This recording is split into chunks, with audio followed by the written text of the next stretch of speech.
In this video, I will teach you how to add an 8-way movement system with turn-in-place animations to your character in Unreal Engine 5. This video follows on from my weapon system tutorial series, so if you're not up to date, I'll leave a link to the first video on the screen now and also in the video description. Now let's get straight into creating these systems. Before we start, we're going to need to download a few animations off Mixamo. I will leave a link to this website in the video description. We'll start by finding our 8-way movement animations. So first, search Rifle Walk Forward. Then select this Walk Forward animation. Make sure this is set to In Place, then click Download. We already have this character mesh in our project, so go to this drop down and select Without Skin. Then just click Download. Next, search for Rifle Walk Back. Then select this Walk Backward animation. Again, set it to In Place, then click Download. For all of these, we want to make sure it's set to Without Skin, then click Download.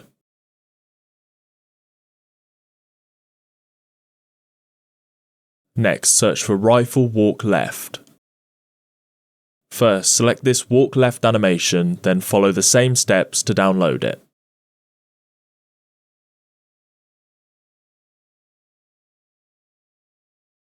Next, we want to download this Walk Forward Left animation.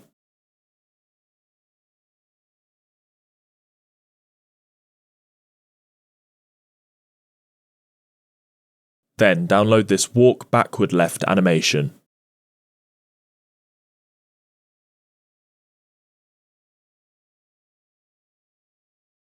Next, we want the Walking Right animation, so search for Rifle Walk Right.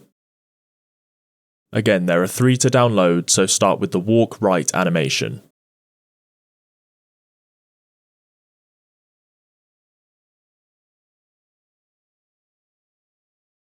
Then download the Walk Backward Right animation.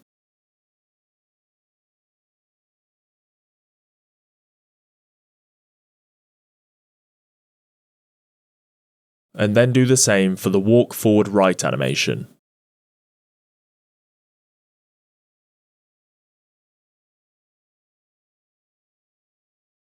Next, search for Rifle Idle and download this animation.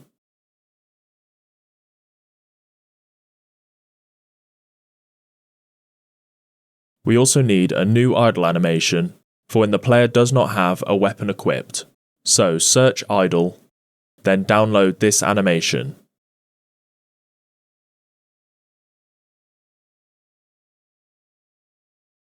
Finally, we're going to download our turn-in-place animations. So search Rifle Turn, then download this animation where the player is turning left.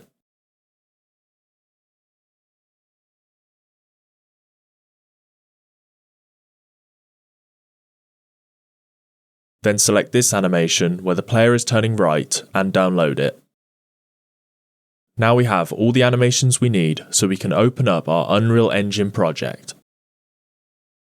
I'm going to open the content browser, then right-click to add a new folder which we're going to import these animations to. I'm going to name this Movement. Open it, then click Import. Hold Shift to select all of the animations, then click Open. Go to the skeleton drop-down and select our character's skeleton, then just click Import All. We should now have all the new animations in our project. Save these animations by going to File, then Save All. Next, we're going to create a blend space for our 8-way movement. This will allow us to blend between different animations depending on the player's speed and direction. So, go to your blend space folder, then right-click, go to Animation, then select Blend Space. Select our character's skeleton. Name this BS_8-way movement. Then open it. We're going to start by setting up the axes. So go over to the horizontal axis and change the name to direction. This axis will be for the direction that the player is moving. These directions go from -180 to +180. So set the minimum axis value to -180 and set the maximum axis value to 180. Next, come down to the vertical axis and change the name to speed. This is for how fast the player is moving, so we can leave the minimum axis value set to 0 as this is when the player is idle. Then we want to set the maximum axis value to our player's maximum walking speed. To find this value, open up the content browser and locate your character blueprint. Open it, then select Character Movement. In the Details panel, search for Max Walk Speed. As you can see, my max walk speed is 500, so I'm going to come back to the blend space and set the maximum axis value to 500. Next, we'll start adding our animations to the graph. We'll first drag in our rifle aiming idle animation to the bottom center of the graph. Select it, then make sure both the direction and speed are set to 0. Next, we want to keep dragging in our idle animation to the bottom of the graph, separating them by a direction of 45 degrees. So select this one and set the direction to 45. Drag it in again, select it, and then set this direction to 90. Do it again and set this one's direction to 135. Next, drag one into the bottom right corner of the graph. This will automatically set the speed and direction. Next, we need to do this for the negative direction values. So drag the animation in and set the direction to -45. Drag it in again and set it to -90. Do it again and set it to -135. Then drag it in one last time directly into the bottom left corner of the graph. Next, we're going to move on to adding all of our different directional movement animations. So start by dragging in our walk forward animation to the top center of the graph. Select it, then make sure the direction is set to 0 and the speed is set to 500. Next, drag in the walk forward right animation to the right of it. Then select it and set the direction to 45. Next, drag in the walk right animation here. Select it, then set the direction to 90. Next, drag in the walk backward right animation next to it, and set the direction to 135. And then drag the walk backward animation into the top right of the graph. Next, we're going to do the same for our walking left animations. So start by dragging in our walk forward left animation. Select it, then make sure the direction is set to -45. Then drag in the walk left animation and set the direction to -90. Do the same for the walk backward left animation. Then select it and make sure the direction is set to -135. Finally, drag the walk backward animation to the top left of the graph. If you hold Ctrl, then move your mouse over the graph, you will see how the animations blend between each other, depending on the player's speed and the direction they are moving. Next, we're going to make it so that our player uses this blend space. So open the content browser and locate your animation blueprint. Open it, then in the anim graph, look for your movement state machine. Double-click to open it. Then double-click on our idle walk state to open that. Delete our current movement blend space. Then in the asset browser, look for our 8-way movement blend space and drag it into the graph. Connect it to the output. As you can see, we already have the speed, so we can just connect this variable to the speed pin. On the other hand, we haven't yet calculated the direction, so I'm going to show you how to get that now. So start by opening up the event graph. As you can see, here is where we're calculating the player's speed. We're going to use some of this to calculate the direction, so select all of these nodes and move them across so we have some space. Next, come over to the velocity and drag off this pin. Search for a calculate direction. Next, we need to get our character's base rotation. So come over to the player character reference variable and drag off this pin. Then search for a get actor rotation. Then connect it to the base rotation pin. Next, we want to right click on this pin and promote it to a variable. Call this direction. We can just connect this up, and we are now calculating the direction our player is moving. So go back to our idle walk state, then drag the direction variable into the graph. Then we can just connect it to the direction pin on our blend space. This should all now be working, so compile and save, then go back to the viewport and press play. If you start walking around, you will see that our character's legs walk in the direction that the player is moving. As you can see, our player's upper body is now showing a holding rifle animation, even though we are not holding a weapon. So I'm going to quickly show you how to make the upper body show an idle pose. Start by going back to the animation blueprint. Then we want to come over to the anim graph. Then we want to come down here to this blend poses by bool. This uses the isHoldingWeapon variable to determine what animation to show on the upper body of the character. At the moment, the upper body animation is being taken from our blend space. So to change it to our idle pose, first delete this cache. Then in the asset browser, search for the idle animation we just downloaded off Mixamo. Then drag it into the graph. Connect it to the false pin on the blend poses by bool. Now, if we compile, you can see that the idle pose is now showing on the upper half of the character's body. So if we save, go back to the viewport and press play, you will see that we now have a working 8-way movement animation system. Next, we're going to work on making a turn-in-place animation system. At the moment, when the player turns left or right, the character jumps to face the new direction. We want to add some animations that smoothly turn the character instead. So to do this, we're first going to create an enumerator. This will be used to define our left and right direction so that we know which way to turn our player. So go to the content browser and open up your enum folder. Then we want to right-click, go to Blueprint, then select Enumeration. Name this enum_turn direction.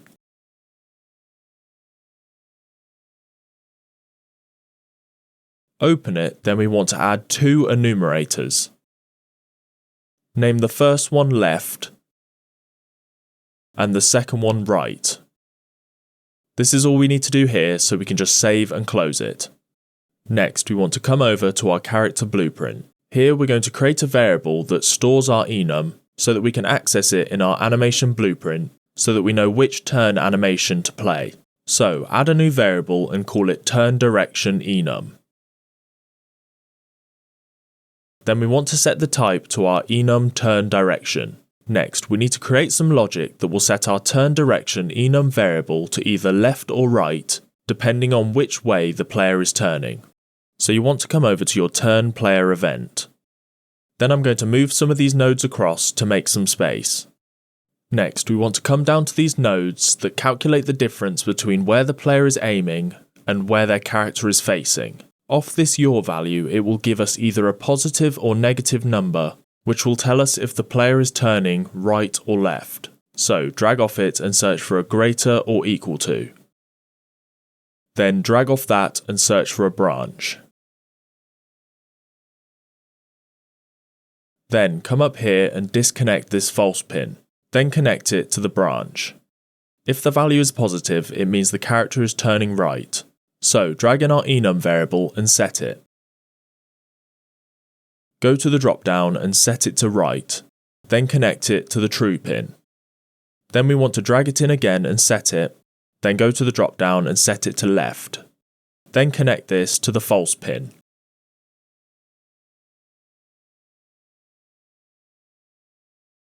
Now we just want to reconnect these to the rest of the nodes.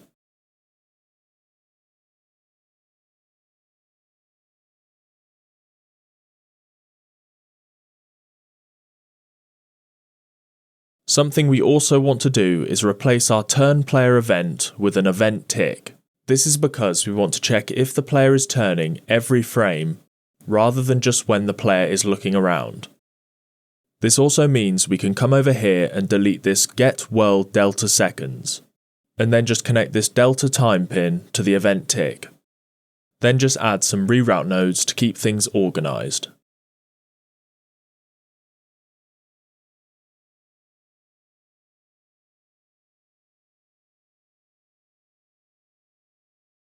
We also need to come back up here to our look input action so that we can delete where we were triggering our turn player event.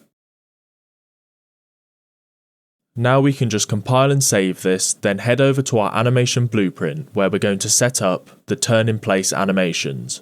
Start by going over to the event graph. Here we're going to want to access 2 variables from our player character. So start by selecting these nodes and moving them across to make some space. Then come over to the player character reference and drag off it. Search for the get is turning. Then we want to right click on this pin and promote it to a variable. Then we can just connect it up here, then add a reroute node to keep things organized. This variable will let our animation blueprint know if the player is currently turning. Next, drag off the player character reference again and search for the get turn direction enum.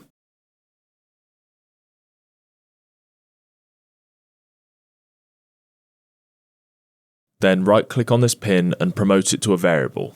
This enum variable will let the animation blueprint know which way to turn the player. Now we can just connect it up. Next, we're going to set up our turn animations in the animation graph.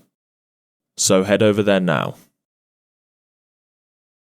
All of our lower body animations are connected to this base pose pin on the layered blend per bone. Therefore, this is where we're going to want to connect our turn in place animations. So we can start by disconnecting this, then moving these nodes out the way. Then I'm going to move this cache pose up here. Next, right-click in some space and search for a blend poses for the enum turn direction. This will use our enum variable to determine whether to play the turn left or the turn right animation. First, we need to add the pins to it, so right-click on it, then click left. This will add the left pin. Then we want to right-click on it again and click right, which will add the right pin. Next, we can just connect this movement cache pose to the default pose. This passes through our 8-way movement for our character. Next, we want to drag in our turn direction enum variable, then just connect it to the active enum value pin. Next, we want to plug our turn left and turn right animation into these two pins. However, if we just plug the animation straight in, we will have some issues with the animation not starting from the first frame every time we do a turn. So instead, we're going to right-click and add a state machine. Name this one Turn Left State.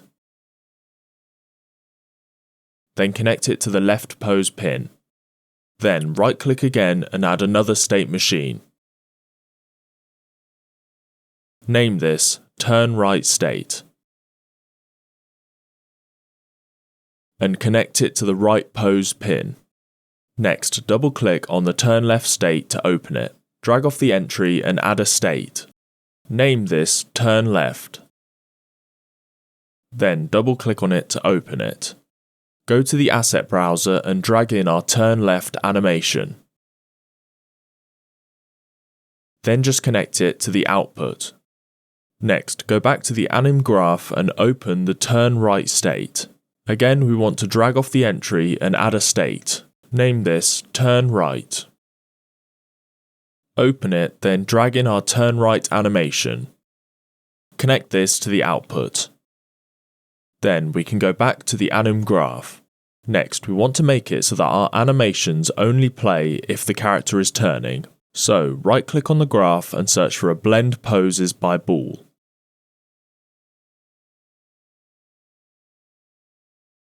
Then we can just drag in our isTurning variable, get it, then connect it to the active value pin. If this is true and the character is turning, we want to play a turn animation. So connect the true pose pin to here. If the player is not turning, we just want to play our normal 8-way movement animations. So you can just copy this cache, paste it here, then connect it to the false pose pin. These two blend time pins are how fast it takes for the character to blend into and out of the turn animation. I would recommend increasing the false blend time to 0.5, just to make the transition a little bit smoother. Now we can just connect this to the blend pose on the layered blend per bone. We can now test this, so compile and save, then go back to the viewport and press play. If you start to look either left or right, you will see that the player does a turn animation. This also works for when the player is holding a weapon.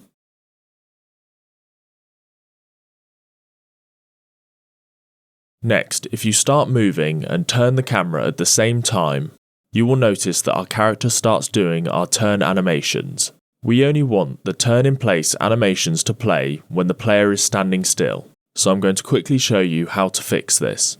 Start by going back to the animation blueprint, then go over to the event graph. Here we want to create a variable that will tell us if the player is standing still or moving. So add a new variable and call it isMoving. Make sure that the type is set to Boolean. To see if they are moving or not, we first need to drag in the speed variable and get it. Then drag off it and search for a greater than. Drag off that and search for a branch. Then connect it up. If this returns true, it means the player's speed is above 0 and therefore they are moving. If this returns false, it means the player's speed is 0 and is therefore not moving. So I'm going to quickly move these nodes across to make some space. Then drag in the isMoving variable and set it. Set it to true, then connect it to the true pin, and connect it to the isValid. Then drag in the isMoving variable again and set it. Leave this set to false, then connect it to the false pin, and then connect it to the isValid as well. Now open up the animation graph. Here we want to select the nodes we added and move them across to make some space. Then disconnect them here. We're going to use another blend poses by bool, so copy this and paste it here. Then we can drag in our isMoving variable and get it. Connect it to the active value pin. If this is false and the player is not moving, we want to allow our turn in place animations to occur. So connect from here to the false pin. If this is true and the character is moving, we want to play our normal 8-way movement animations. So just copy this cache, paste it here, then connect it to the true pin. Then just set this false blend time back to 0.1. Then just connect it to the layered blend per bone. Now if you compile and save, then go back to the viewport and press play, you will see that our turn in place animations only play if the player is not moving.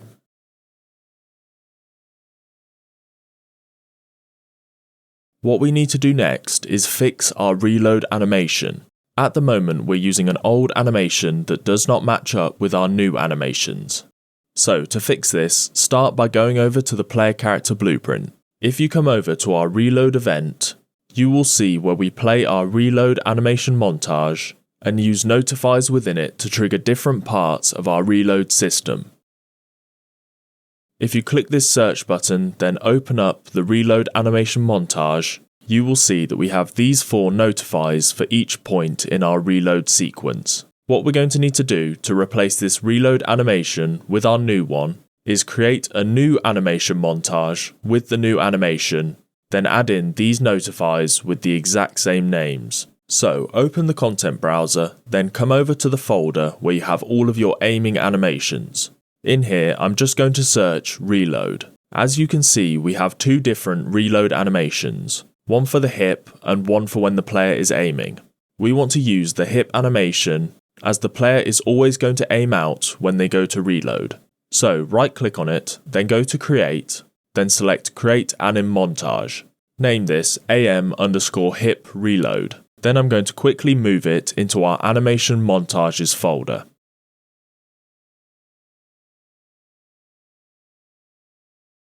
Next, open it up, then pause the animation so we can start adding our notifiers. Move through the animation until you get to the point where the player grabs the magazine. Once you have it, right-click on the 1 track, go to Add Notify, then select Montage Notify. Then just move it into place. Next, we need to give it the exact same name as the notify in our previous reload animation montage. So if I go back to the character blueprint, I can see on this switch that the first notify needs to be called unload. Then the next 3 should be called drop, grab and load. So go back to the animation montage and rename this notify to unload. Now what we can do is copy the notify, then move along in the animation to the point where the player drops the magazine. Then we can just paste the notify here. Rename this notify to drop. Next, we're going to do the same again at the point in the animation where the character grabs a new magazine. We want to name this one grab. Then we'll do it one last time at the point in the animation where the player puts the magazine back into the weapon. Make sure this one is called load. Finally, we only want this animation to show on the top half of the character's body. So go to this drop down, go to slot name, and select upper body. Now we can save this, then go back to the character blueprint. On the play montage, replace the old reload animation montage with our new one. Now, if we compile and save, then go back to the viewport and press play, you will see that we now have a reload animation that matches the rest of our character's animations. The next thing I'm going to do is make it so that the player cannot aim while reloading. So first, go back to the character blueprint. When in here, we want to go over to our aim input action. Select it, then move it across. Then we want to drag in our isReloading variable. Drag off it and search for a branch. Connect this to the started pin. If this returns false, it means our player is not reloading and therefore is able to aim. Next, we want to make it so that if the player is already aiming, then goes to reload, they will automatically stop aiming. So to do this, right-click here and add a custom event. Name this Stop Aiming. Then connect it up here.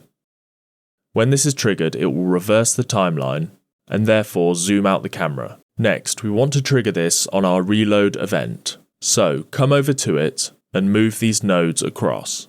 Next, drag off here and search for our Stop Aiming event.